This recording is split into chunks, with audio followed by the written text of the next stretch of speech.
온라인 경제 뉴스의 달인 알파균의 경제 뉴스 시작해 볼게요. 문어발 상장과 코리아 디스카운트라는 내용의 기사가 있었어요. 대개 자회사 상장은 모기업 주가의 독약이다.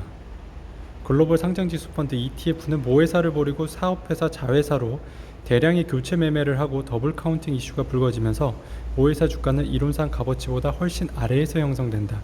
시장을 감동시킬 만한 호재 없이 모회사 주가가 건재하기란 불가능에 가깝다.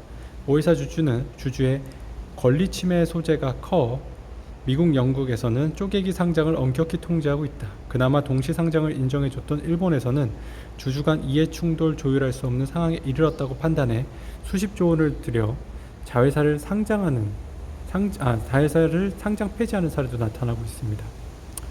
국내 1세대 주주 행동주의 펀드로 불리는 KCGI의 강성구 대표는 자신의 저자에서 글로벌 한 연기금의 최고 투자 책임자 CEO와의 굴욕적인 이화라를 소개합니다. 강 대표가 투자 성공의 비결을 묻자 CIO는 한국에 투자하지 않은 덕분이다. 대주주가 회사를 몇 번 떼었다 붙이면 일반 주주는 거지가 되는데 뭐하러 투자하겠느냐고 답했다고 한다. 정주영 손녀 정남이 아산 나눔재단 상임이사, 의료 AI 스타트업 루닛 사회이사로 선임됐네요.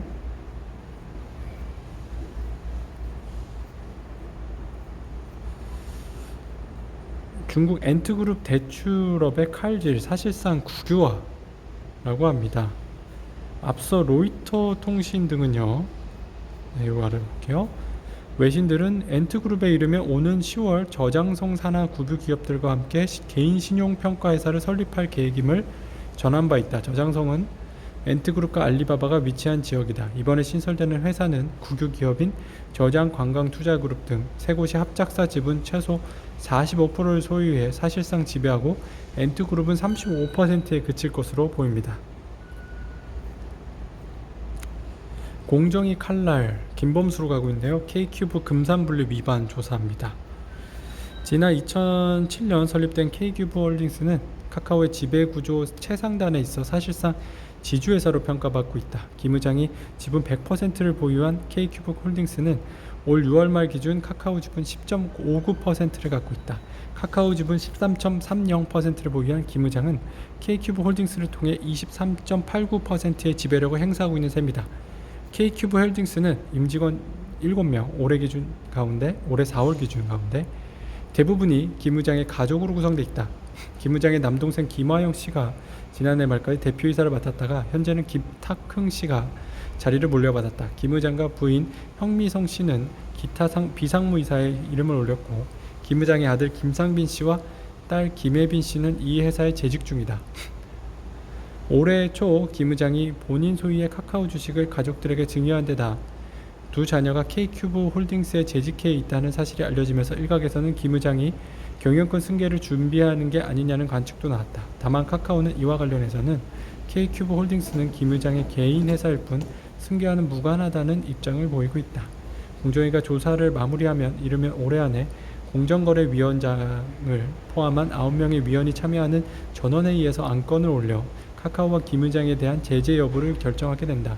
공정위는 2016년에도 카카오가 지정 자료에 엠플루토 등 5개 계열사 관련 자료를 빠뜨렸다며 김 의장에게 경고 처분을 내린 바 있다.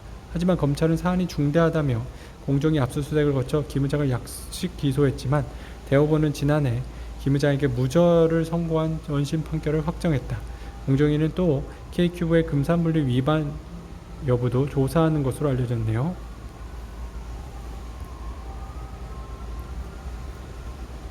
추락하는 한국경제, 잠재 성장률 2% 턱걸이입니다. 잠재 성장률 하락 속도가 빨라진 것은요, 팬데믹 이전부터 생산 가능 인구 감소 등 구조적 요인이 작용한 가운데 코로나19의 충격으로 되면 서비스업이 대거 폐업해 고용 사정이 나빠졌기 때문이다. 여기에서 서비스업을 중심으로 생산 능력이 떨어진 것도 영향을 미쳤다. 분석 방식에 따라 편차가 조금씩 있지만 세계 주요 기관들도 우리나라의 잠재 성장률이 갈수록 하락할 것이라는데 이견이 없는 상황이다. 경제협력개발기구 OECD는 우리나라의 잠재 성장률이 2019년 2.5%에서 2020에서 2022년 2.4%로 떨어질 것으로 전망했고, 국제통화기금 IMF는 2020에서 2022년 1.8%로 1%대까지 낮아질 것으로 봤네요. 구찌백만큼 비싼 시몬느백, 중저가 백에 낀 거품 공모가라고 합니다. 시몬느가 상장하는데 거품돼 있다는 얘기가 많죠. 그때는 틀리고 그때는 맞고 지금은 틀리다? 오보세 머니투데이 기사인데요. 한 중견 프라이빗 에퀴티 대표가 리스크가 크다는 이유로 다수가 외면하던 영역에 선제적으로 투자하는 자본의 가치는 무시되고 단지 몸으로 하는 노동만 신성시되는 게 아니냐는 생각도 든다. 이번 논란으로 시장 참가자들의 불신이 초래할 수 있는 부작용에 대해 얼마나 고민했을지 의문이라고 지적한다. 우리나라가 자본의 가치를 제대로 인정하기는 하는 것이냐는 비판으로 들리는 대목입니다. 탐욕 낙인에 고민 빠진 카카오, 김범수 행보에 쏠린 눈입니다. 김범수가 이제 어떻게 행보를 하게 될까요? 2021년 카카오 상반기 카카오 계열사입니다. 엔터테인먼트 관계사는 36개, 금융 핀테크 블록체인 8개, 특수관계인 지분보유법인 11개, 기타 고객센터 소멸 예정법인 12개, 벤처투자 육성 카카오벤처스 인베스트먼트 투자사 12개, 모빌리티 15개, 게임 개발사 23개에서 총 계열사 수가 117개나 됩니다. 정말 많네요. 박성진 포스텍 교수, 포스코 뛰어넘는 벤처 키우는 게 목표라고 합니다. 네, 이루어지길 바랍니다. 화이팅이고요. 네, 알파근의 경제뉴스 오늘 여기까지 전해드릴게요. 감사합니다.